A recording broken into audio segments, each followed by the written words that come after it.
Bonjour à tous les amis, aujourd'hui j'ai le plaisir de vous retrouver pour une vidéo actu, histoire et géopolitique profonde. Le sujet du jour, c'est les propos d'Emmanuel Macron sur les présences turques et françaises en Algérie.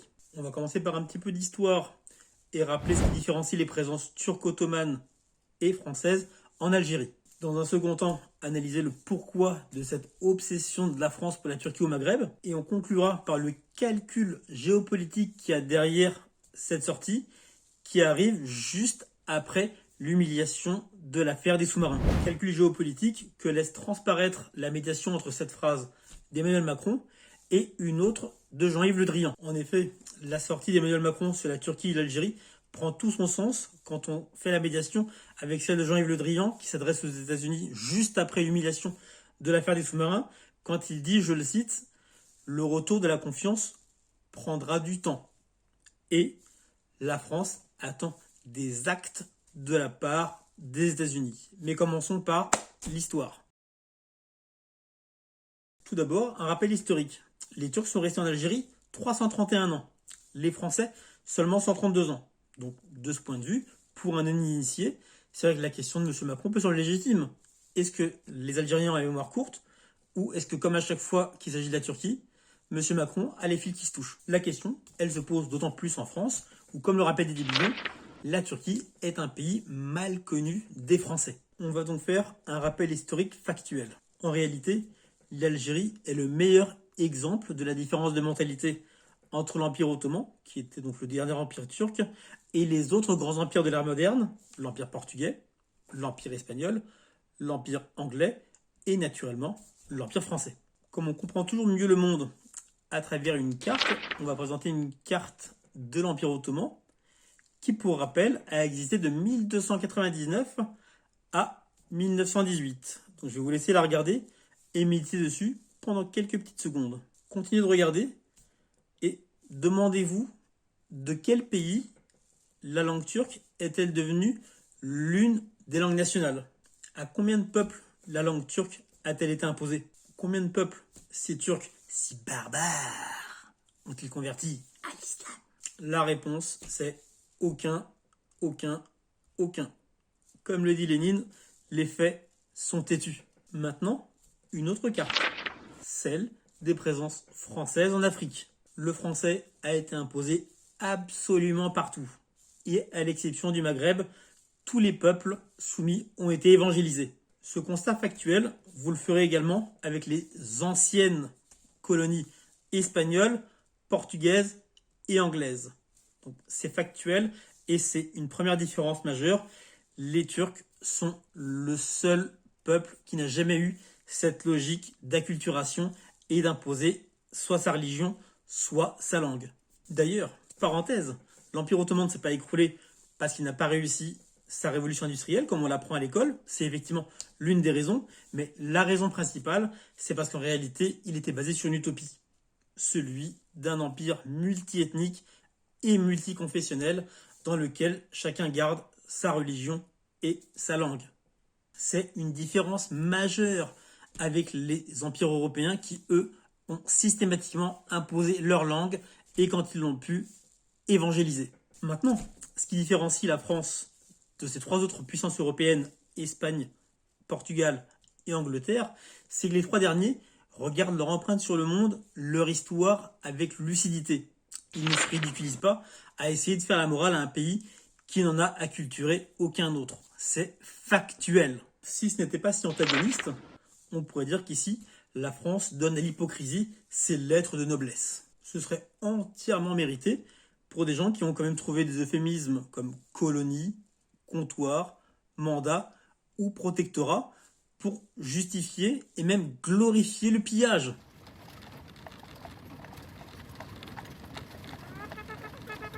Passons maintenant effectivement à 1830 et l'arrivée des Français en Algérie. Donc vous connaissez la réponse, mais la question, je la pose quand même. Combien d'Algériens parlent le turc à l'arrivée des Français? La réponse est simple, il y en a autant que ceux qui ne parlent pas le français aujourd'hui.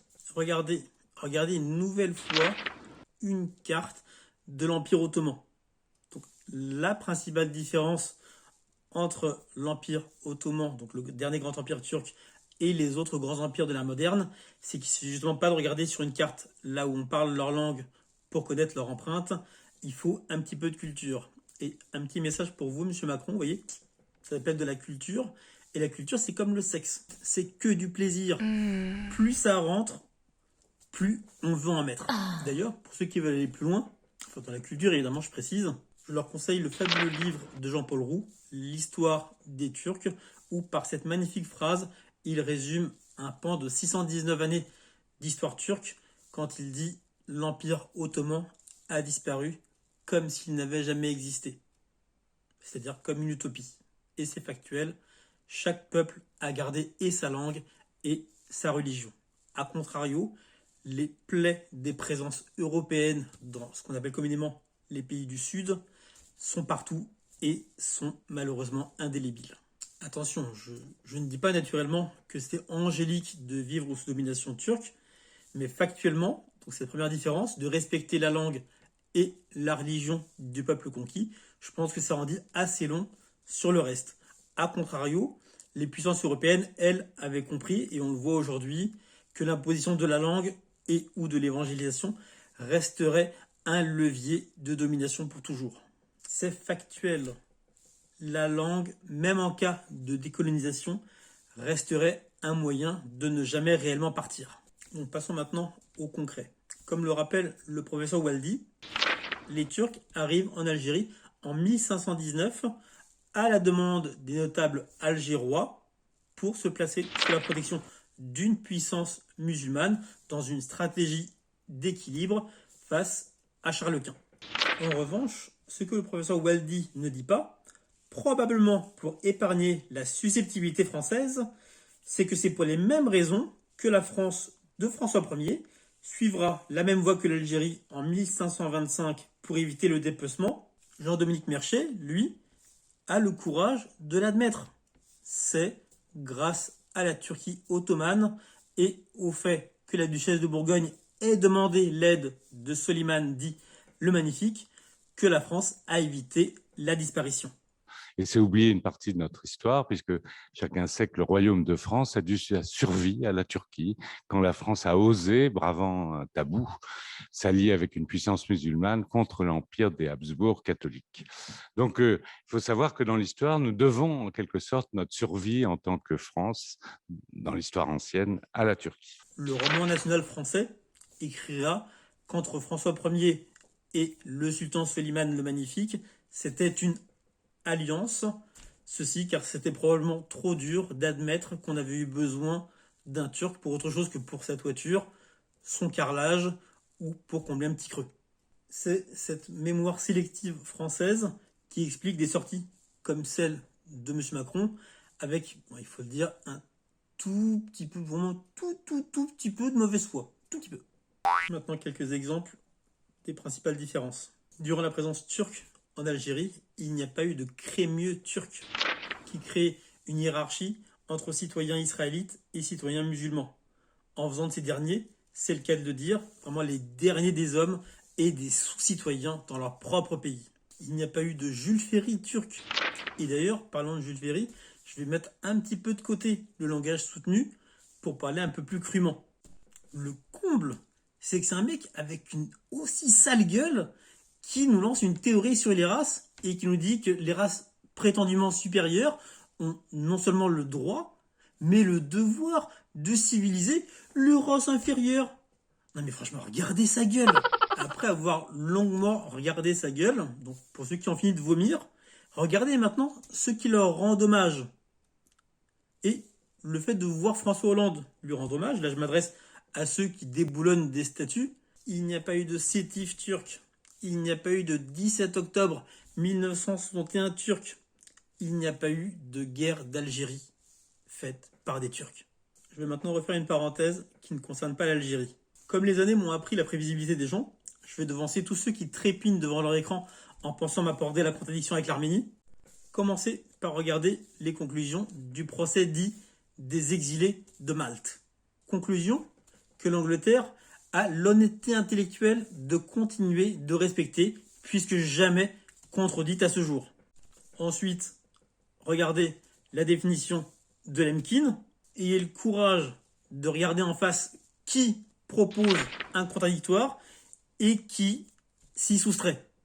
Ceux qui le proposent, comme ceux qui s'y soustraient, le font parce qu'ils savent très bien ce qui va en sortir. Ceux qui sont figés dans le négationnisme, c'est ceux qui se parlent à eux-mêmes en noircissant du papier dans des torchons et qui fuient le contradictoire, pas ceux qui le demandent. Tout musulman que je suis, je les renvoie à la Sainte Bible. Et que dit-elle la Sainte Bible? Que la vérité vous rendra libre. Elle nous rendra tous libres. Fermeture de la parenthèse et retour au sujet à l'Algérie. Un des reproches récurrents d'Emmanuel Macron à l'Algérie est que les Algériens feraient, selon lui, de la rente mémorielle.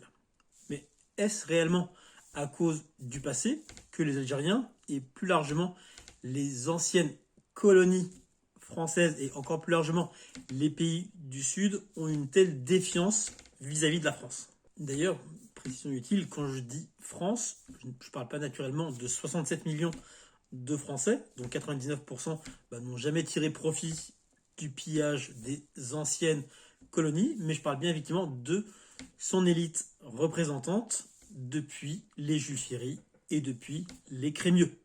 Ces mêmes représentants qui disent aux Français du bas: désolé, il n'y a plus d'argent pour le chômage.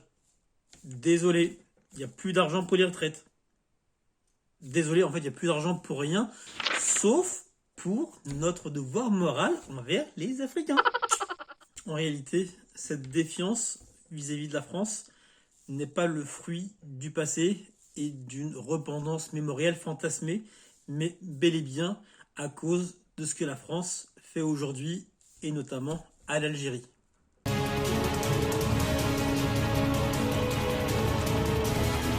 Qui que ce soit qui voit Gérard Longuet faire ce geste à l'Algérie, et qui plus est avec ce sourire hystérique, je le demande, qui peut sérieusement croire que ce que veut la France, c'est se réconcilier avec l'Algérie et plus largement avec ses anciennes colonies? Qui peut le croire?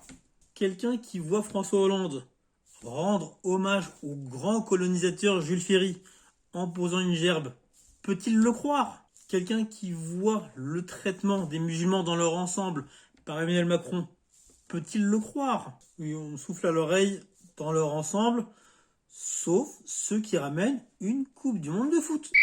Non, plus sérieusement, ce que veut la France de Macron, héritière des Jules Ferry, héritière des Crémieux, ce n'est absolument pas la réconciliation avec les pays du Sud, mais leur soumission pure et simple. Le président Tebboune était pourtant très clair.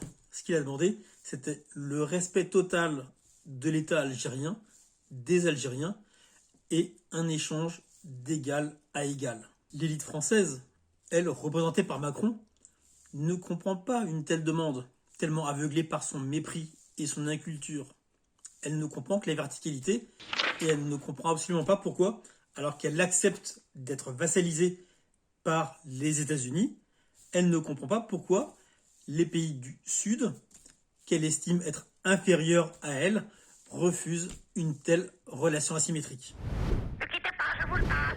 Donc, président Tebboune, vous m'écoutez, je vous réexplique. Les États du Nord sont plus forts. Et les plus forts prennent le fric de l'Afrique. Il faut nous donner le pétrole et le gaz algérien. Parce que c'est notre projet. Oh, mais vous en faites un bien piètre musulman. Qu'est-ce que disait le grand poète soufi? Ce que tu gardes est perdu pour toujours, alors que ce que tu donnes t'appartient pour toujours. Oh, dis-moi, t'es gentil mon grand, mais ce principe, pourquoi tu te l'appliques pas? Ah, mais moi, mon bon monsieur, je ne suis pas musulman. Pour moi, c'est différent. Ce qui est à toi est à moi, et ce qui est à moi est à Jacques Attali. Ce qui est le plus triste, c'est que cette petite note d'esprit qu'on vient de faire, c'est la pensée réelle de l'élite politique française. C'est cette même élite parasite qui a fait de la fille aînée de l'Église le cousin pauvre de l'atlantisme. On l'a revu froidement avec l'affaire des sous-marins, toujours faible avec les forts et fort avec les faibles. Ho Chi Minh disait bien comment les soldats français se comportaient avec les Vietnamiens, comment ils retrouvaient leur courage et comment ils se mettaient à genoux devant les soldats japonais. Fort avec les faibles, faible avec les forts. C'est malheureusement une constante. À ce propos, monsieur Macron, j'ai Gérard Depardieu avec moi. Il a un truc à vous avouer. Gérard, on t'écoute. Mon pauvre vieux, votre sagacité, votre esprit déductif, ils se sont foutus de votre gueule. C'est la triste vérité que l'aveuglement français l'empêche de voir. En dehors de la presse stipendiée, malheureusement, le monde entier se fout de votre gueule. Bon, après tout, si c'est volontaire, je me mêle pas, hein, je juge pas, vous faites comme vous voulez. Par contre, si vous voulez que la fille aînée d'église retrouve son prestige d'antan, va falloir changer de méthode. Ne plus être le cousin pauvre de l'Empire, ça passe par deux choses. Tout d'abord, respecter les Français d'en bas. Arrêtez de leur faire croire qu'il n'y a plus d'argent pour le chômage et pour les retraites, alors qu'il y en a tout le temps pour aller faire la guerre dans des pays étrangers. Deuxièmement, respecter ces pays du Sud et accepter de leur parler d'égal à égal.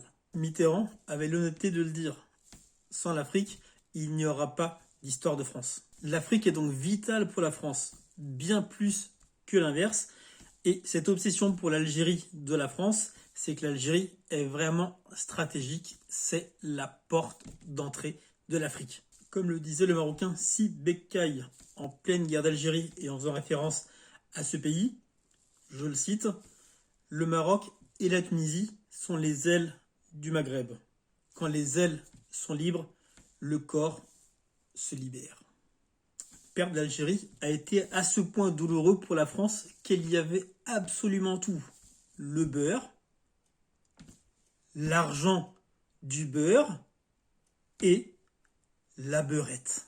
Cette double obsession de la France pour la Turquie et l'Algérie s'explique par le fait qu'il s'agit de deux pays du Sud qui montrent la voie de l'insoumission et qui font des émules.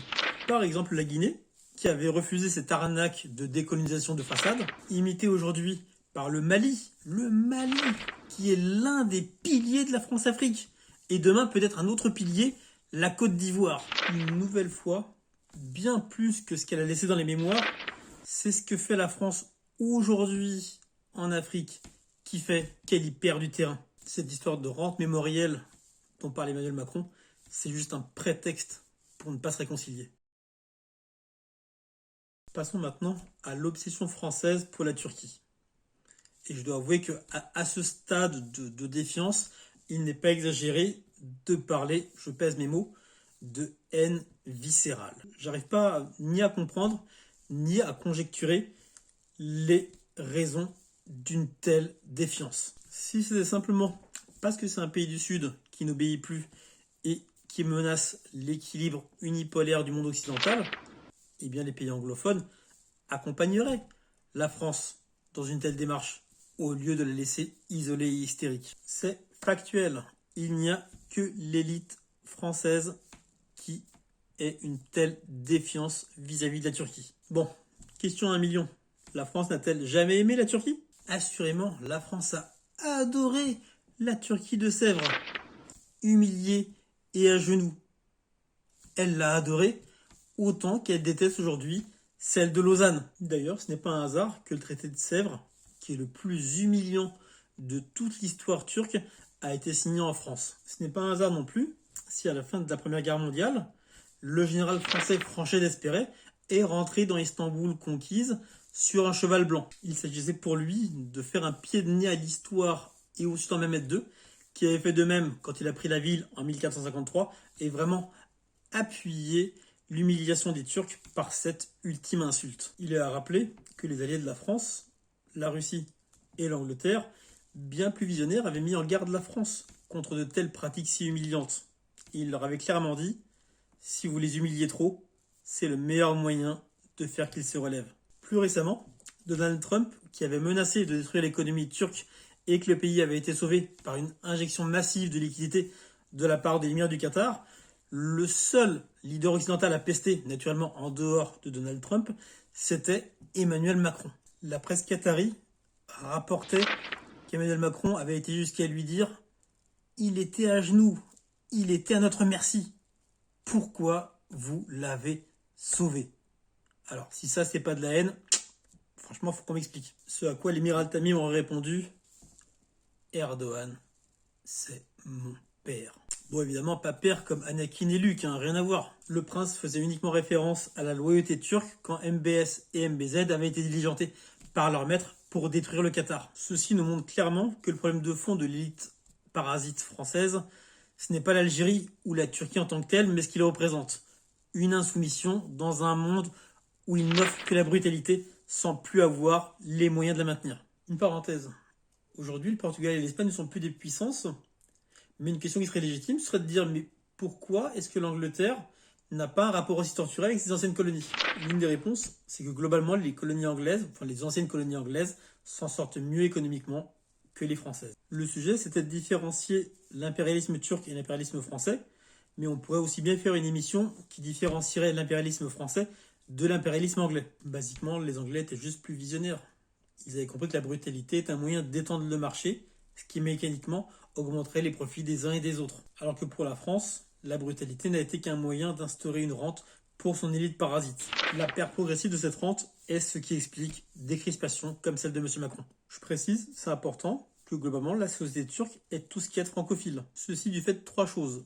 Naturellement l'image de raffinement que représente la France, l'existence de Pierre Loti, qui était le plus grand des turcophiles, et troisièmement, cette alliance entre Soliman le Magnifique et François Ier, sur laquelle je vais revenir maintenant. Jean-Dominique Mercier rappelait bien que, encerclée comme elle l'était, sans cette alliance, la France risquait purement et simplement la disparition. C'est intéressant là aussi de se pencher sur les raisons qui ont fait qu'il a accepté de porter assistance à la France après la lettre de la duchesse de Bourgogne qui lui faisait une demande dans ce sens. Il y a répondu positivement en tant que musulman authentique, l'islam authentique, et en ceci de commun avec le christianisme, qu'il a accepté le message du Christ, notamment sur la charité chrétienne. En cela, cette haine viscérale de l'élite française est tout simplement incompréhensible. Imaginez un instant qu'il n'ait pas été un musulman authentique, mais un musulman comme les amis de M. Macron, comme les Saouds ou comme MBZ. Qu'est-ce qu'il aurait fait en recevant la lettre de la duchesse de Bourgogne? Certainement, il aurait été occupé à baiser des putes sur un yacht, et peut-être qu'aujourd'hui, il n'y aurait plus de France. Autre hypothèse, s'il avait été bouddhiste, et oui, s'il avait été bouddhiste, qu'est-ce qu'aurait pensé le sultan Suliman en recevant la lettre de la duchesse de Bourgogne? Deux de ses puissants voisins qui veulent le tuer en même temps, et à ce point, c'est qu'à mon avis, il ne devait pas être très vertueux dans ses vies antérieures. Laisse tomber, on va pas l'aider. Et si ça avait été le cas, qu'il avait été bouddhiste, qu'il n'était pas intervenu, et que la France avait été dépecée par Charles Quint et Henri VIII, la question elle est rhétorique mais je la pose. Qu'est-ce qui se serait passé? Alors, monsieur Macron, qui a la mémoire courte? La mémoire courte, comme bien souvent, est l'apanage des ingrats et des incultes. Tout bon bouddhiste qu'il aurait été, devant la mort atroce de François Ier et la puanteur que dégageait son corps, il se serait probablement dit « Oh là là, justice immanente, j'ai vraiment bien fait de pas l'aider. Quelle espèce de... » Ça devait être dans une vie antérieure. Redevenons un petit peu sérieux, s'il vous plaît. Donc si la France réellement souhaite se réconcilier avec la Turquie et l'Algérie, et de manière générale avec les pays du Sud, le passé appartient au passé. Il n'est pas question de ce mensonge de rente mémorielle. Donc ce qu'il faut, c'est respecter les gens à partir de maintenant. Le problème, c'est que c'est clairement pas le chemin que ça prend, bien au contraire. Le fait que ces provocations de M. Macron arrivent juste après l'humiliation de l'affaire des sous-marins montre qu'il n'a vraiment aucune intention de se réconcilier avec les pays du Sud. Pour s'en convaincre, il suffit de faire la médiation entre les propos de M. Macron et ceux de Jean-Yves Le Drian s'adressant aux Américains. Je le cite. Il dit « La restauration de la confiance mettra du temps. Et la France attend des actes. Mettra du temps à revenir et attend des actes, ça veut dire, sans le filtre diplomatique, que ça ne se réglera pas comme Darmanin qui efface le casier judiciaire d'une ancienne prostituée. C'est vrai que dans le monde de Darmanin, tout serait plus simple. On peut imaginer, Anthony Blinken irait voir Jean-Yves Le Drian et lui dirait « Jean-Yves, t'es encore fâché pour les sous-marins, mon petit coq? T'as l'air tout tendu. Allez, va t'allonger, je vais te tailler une petite pipe et on efface tout. » Ouais, j'imagine qu'un manque à gagner de 56 milliards d'euros, ça doit représenter un paquet de pipes. Une nouvelle fois, je suis de l'esprit, mais Alphonse Daudet ne disait-il pas, il faut traiter les choses sérieuses avec légèreté et les choses légères avec sérieux. Putain, des fois, je me surprends moi-même, quelle culture.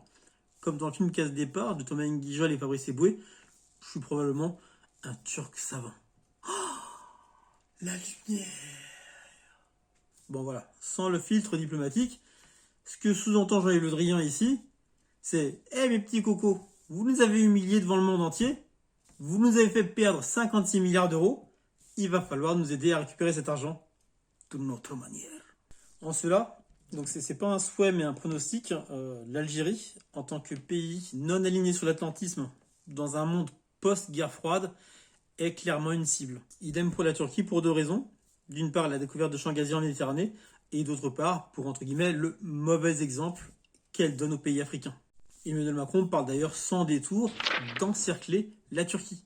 Isolée sur la scène internationale, l'an dernier, la France n'avait pas pu aller au-delà de la guerre des mots. Mais c'est vrai qu'aujourd'hui, la donne est en train de changer. En effet, la Turquie, qui est sur l'un des tracés des nouvelles routes de la soie, ne voit pas la Chine ou la Russie comme des adversaires. Elle collabore avec eux dans une espèce de troisième voie qui d'ailleurs, donc c'est un comble, est inspirée de De Gaulle. Donc plutôt que de revenir aux sources, la France, et de se remémorer donc cette voie de sagesse prônée par De Gaulle, donc choisit de jouer à fond la carte de la vassalisation et de parier sur une dégradation progressive de la relation Turquie-États-Unis qui pourrait donner lieu à un conflit régional dont la France pourrait tirer profit. Et pour le coup, il faut avouer que la stratégie française a du sens. En effet, la situation à Taïwan est verrouillée à cause de ce qu'on pourrait appeler la dissuasion nucléaire réciproque. Et les Français ont très bien compris que les Américains, pour empêcher l'hégémonie de la Chine, seraient obligés de déplacer la zone de conflit et de la déplacer dans un endroit où cette dissuasion nucléaire réciproque n'existait pas. Donc c'est pourquoi effectivement l'endroit tout choisi, c'est effectivement la Méditerranée. Donc le calcul français ici, il est très simple. Donc jouer à fond la carte de la vassalisation et pendant que les Américains empêchent tant qu'ils peuvent la montée en puissance de la Chine en contrecarrant les nouvelles routes de la soie, dont la Turquie est l'un des points de passage, elle en sort gagnante en éloignant la Turquie de son précaré africain. Ce sera le sujet de ma prochaine vidéo. Tension France-Turquie en Méditerranée, guerre larvée, jusqu'à quand? En attendant, ceux qui veulent aller plus loin et se marier un petit peu, je les oriente vers ma précédente vidéo, Ingérence turque, ma réponse en humour. Jetez aussi un œil aux 3 magnifiques vidéos de Pierre Jovanovic sur les relations entre la Turquie et la France, dont on va mettre les liens en description. Donc voilà, c'est tout pour aujourd'hui. Merci d'avoir suivi la vidéo. J'espère qu'elle vous a plu. Pensez à lâcher vos commentaires, à liker, à partager et surtout à vous abonner pour nous soutenir. À très vite.